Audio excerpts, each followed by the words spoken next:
Yo guys, welcome back to my channel. Today we're going to be looking at the Chimera mw2 in the Warzone gameplay. Okay, I recently just found out this video on YouTube on the guy's channel. Okay, today we're going to be watching this video and then looking at some loadouts and how he's going to run the game with the gun. Alright, let's get right into it.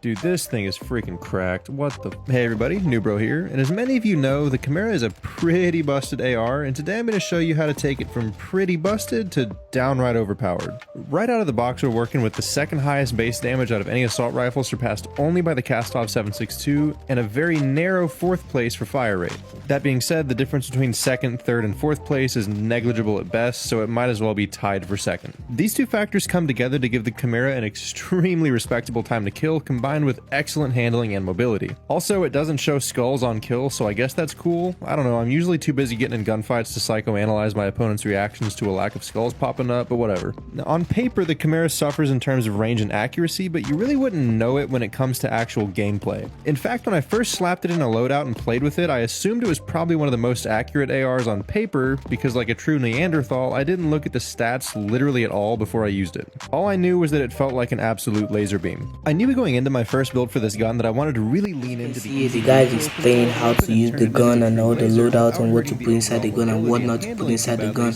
Make sure you guys all listen attentively so you can listen to what he's saying and know what to put in your own Chimera. And I'm not the one explaining, you just listen to him so you can understand what he's saying. Alright. For the little bit of extra range, movement speed, and ADS speed. You could also run the SA Phoenix if you wanted a little bit of extra lethality at range, but just be aware that the negative movement speed makes you feel like you're walking through molasses, and I personally hate molasses, so I just run the Vorpal. For the tune on the Vorpal, I run a little bit of aim walking speed and max damage range. Just be aware that if you max out aim walking speed, there's a steep drop off to recoil at max, so it's best to run at around the negative 0.23 mark. Moving on to the muzzle, we've got the Seiken Tread 40. I find that on the vast majority of weapons, the Seiken is the best bet for recoil control, so expect that to be a common theme in builds. For the tune on the Tread, I'm running ADS speed and kick control, and again with the left hand side, we don't want to go all the way to the bottom because there's another steep drop off to recoil control, so I hover around the negative 0.65 mark. For the underbarrel, I'm running the FTAC Ripper 56 for the huge boost to aiming idle stability and recoil stabilization, and the relatively small negative to ADS speed and walking speed because nobody walks in a gunfight anyway. A quick side note on aiming idle stability, it's super important because that aiming idle sway doesn't actually stop while you're firing, so any improvement to idle sway will contribute to noticeably tighter shot groupings, which is why the Ripper is by far my most used underbarrel. And if you didn't know that little tidbit about idle sway, go ahead and drop me a like and consider subscribing for more helpful COD content. For the Ripper tune, I'm running maxed out ADS speed and aiming idle stability. There aren't any major drop-offs, so this one's good to max out. Now on to probably the most important attachment, the 45 round mag. This helps out tremendously with stringing together multiple gunfights and winning long-range engagements because the fire rate on the Chimera is actually pretty aggressive. The mobility and handling downsides exist, but they're mostly mitigated. If you're watching this video, make sure you hit the like button and subscribe to this channel.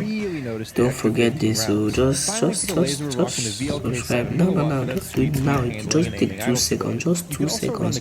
Subscribe and like the video that they continue watching the video. Your handling will go slightly negative overall rather than slightly positive, and you'll miss out on the aiming stability. Put it all together and you turn the Chimera into an absolute laser beam with a frankly stupid time to kill, SMG level handling and mobility, and small LMG ammo capacity. Overall, this is my favorite assault rifle in the game right now because it gave me all the jollies that I thought I was going to get with the M13. While you're enjoying the background gameplay and deciding if you think the build actually looks good, I just wanted to shoot you a quick thanks for sticking around till the end and gently encourage you to leave a like if you didn't the first time I told you, because clearly you did like the video if you're still here. Also, depending on when you're watching this video, I probably don't have 100,000 subscribers check out his YouTube channel, check out his channel, and you can subscribe, you can like, do whatever you want, but make sure you subscribe to my channel, so I'm going to go ahead and roll out and like the video, share the video, comment the video. And until next time, thank you peace. for watching.